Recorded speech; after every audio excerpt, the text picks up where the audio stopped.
안녕하세요. 의학적 재미를 추구하는 의잼TV의 한의사 배영입니다. 자, 또 저희가 이제 그 유튜브 방송을 하면서 또 많은 분들에게 의견을 구했더니 또 이제 암 환자분들한테 도움이 될 수 있는 그런 식단이 없을까. 그래서 오늘은 항암 식단의 기초 제1편을 준비했습니다. 사실은 항암 환자분들께 식단이라고 하는 게 정답은 없습니다만 기본적으로 전통의 좋은 식습관을 유지하는 게 좋다라는 생각 하에 어떤 식단이 더 좋을까, 그리고 제가 실제로 임상에서 환자분들께 권장해 드리고 또 제가 생각할 때는 이것이 타당하다라고 하는 부분들을 엑기스를 모아서 정리를 해봤습니다. 항암 식단의 기초.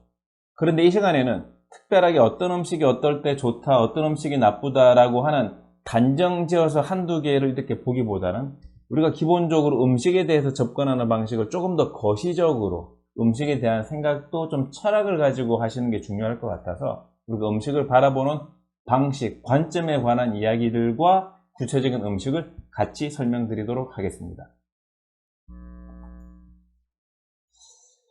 이제 중국의 유명한 의사인 손진인이라고 하시는 분이 이렇게 이제 말씀을 하셨죠. 우리가 이제 기본적으로 의사도 마찬가지지만 약으로 치료하기 전에 음식을 가지고 치료하는 게 중요하다. 이 기록상 2000년 전 얘기인데요. 지금도 이것은 유효하다고 생각을 합니다. 먹지 못하는 분들께 어떻게 약 처방까지 하겠습니까? 그래서 우리가 먹는 거에 대해서 약보다 근원적이다라고 하는 생각을 같이 공유하시는 게 중요할 것 같습니다.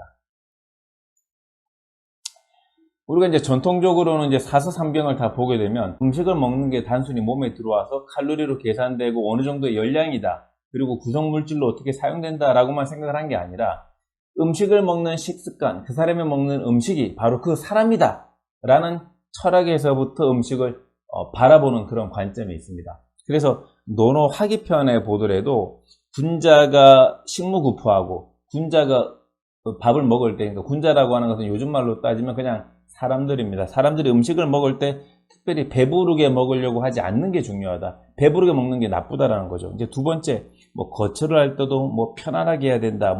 이런 얘기들이 나오죠. 그래서 음식을 먹는 때 배부르게 먹지 않으려고 하는 것 자체도 나중에 보게 되면 호학이다. 학문을 좋아하는 행위다라고 하는 거죠. 그래서 학문이라고 하는 게 우리가 지금처럼 국영수 공부하는 것뿐만 아니라 먹는 것 자체를 절제해서 체계 있게 먹는 것조차도 그것이 바로 공부하는 것이다 라고 되어 있습니다. 두 번째, 또 논어의 수리편에 보게 되면 제가 가장 좋아하는 구절인데요.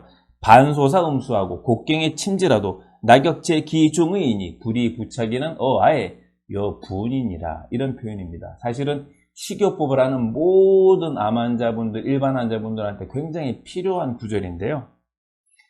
반소사음수하고 음식을 먹을 때 거친 음식을 먹고 물을 먹는다, 이런 뜻입니다. 무슨 뜻이냐 그러면 입에 좋은 음식, 쉽게 소화가 되는 그런 부드러운 음식은 독이 된다는 뜻입니다. 그래서 음식을 먹을 때 거친 음식을 먹고 물 한 잔 먹어라, 이런 뜻입니다. 이 거친 음식이라고 하는 것은 지금으로 표현하자면 백미보다는 현미밥, 일반 부드럽게 이렇게 된 것보다는 거친 채소가 많은 샐러드, 나물 반찬, 이런 것들입니다.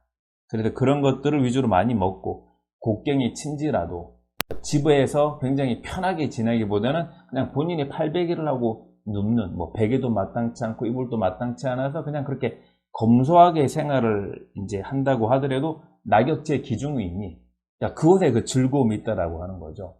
사실 병이라고 하는 것은 본인이 처한 상황에서 항상 불만을 가지고 그렇게 나쁘게 먹었던 마음에서부터 나쁜 물질들이 나오게 되고 그게 결국 병으로 이어지게 되겠죠. 최근에 그런 것을 또 활성산소의 지나침이라고 표현할 수도 있겠습니다. 이게 사실은 식이요법을 구성을 하는 데 있어서 가장 중요한 더 큰 음식에 대해서 바라보게 되는, 어떤 건강에 대해서 바라보게 되는 관점이다라고 설명드릴 수가 있겠습니다. 그리고 우리가 술에 대해서 많이들 궁금해 하시죠. 최근에 많은 연구에 따라서 얼마 전까지는 술 한 잔이 몸에 도움이 된다 그랬다가 최근 몇 주 동안의 또 연구에서는 술 한 잔도 몸에 해롭다라고 또 이제 보도자료가 많이 나오고 있는데요. 그럼 전통적으로는 어떻게 보느냐? 술이 한 잔에 좋냐 나쁘냐 이렇게 접근하는 게 아니고 전통적으로는 술이 꼭 필요할 때가 있는 겁니다. 어떨 때냐? 습도가 높거나 조금 춥거나, 특히 이제 겨울철이거나 또는 지역적으로는 바닷가나 강가에 사시는 분들은 술 한 잔을 평소에 드시는 게 몸을 무겁지 않고 활기차게 하기 때문에 도움이 될 수 있다라는 측면에서 접근을 하는 겁니다. 금계진원론에서 공유에 대해서 나와 있는데, 그냥 공유면 지금 접근하는 방식은 단순히 그냥 탄수화물이니까 칼로리로 그냥 1g당 무슨 칼로리 뭐 이렇게만 생각하는 경향이 있지만, 전통적으로는 각 공유별로 해당되는 장기에 대한 도움이 다르다라고 보게 되는 겁니다. 이를테면 간에 좋은 공유가 뭐냐? 그러면 보리입니다. 보리. 그래서 간이 안 좋으신 분들은 다른 공유, 쌀, 또는 조, 수수, 기장 이런 것보다는 보리를 조금 더 드시는 게 도움이 된다라는 거죠. 심장과 비장 같은 경우에는 기장이 조금 더 도움이 되는 겁니다. 그리고 흔히 말하면 우리가 쌀 문화인데, 쌀은 특히 그럼 오장 중에서 어디에 좋냐 그러면 폐에 도움이 된다라는 겁니다. 그리고 흔히 잘 알고 계시는 것처럼 콩팥, 신에는 콩이 도움이 되겠습니다.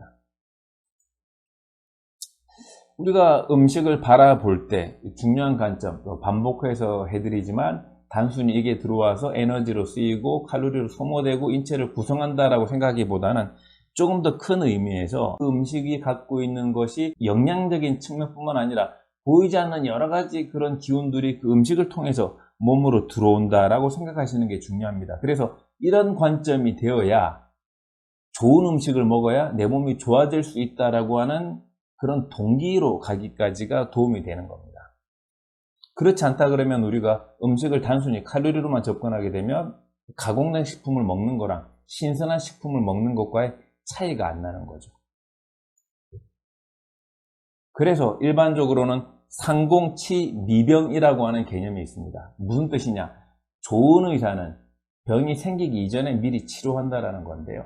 그럼 병이 생기기 이전에 무엇으로 치료하느냐? 바로 음식으로 치료한다라는 그런 뜻입니다. 그래서 음식 식습관에 대해서 그 동양에서 가장 잘 정리가 되어 있는 책이 1610년경에 정리된 그 조선 중기의 동의보감입니다. 동의보감에 보게 되면 곡부, 곡류죠. 그리고 과부, 과일류, 그리고 채부, 그리고 초부, 채소류들이 나와 있는데요. 이렇게 4편을 통해서 우리 몸에 더 도움이 되는 항암 식단이 무엇이 있을지 다음 시간에 보다 구체적으로 알려드리도록 하겠습니다. 항암 식단 편 제1편 여기까지고요. 도움이 되셨다면 구독, 좋아요 부탁드리도록 하겠습니다.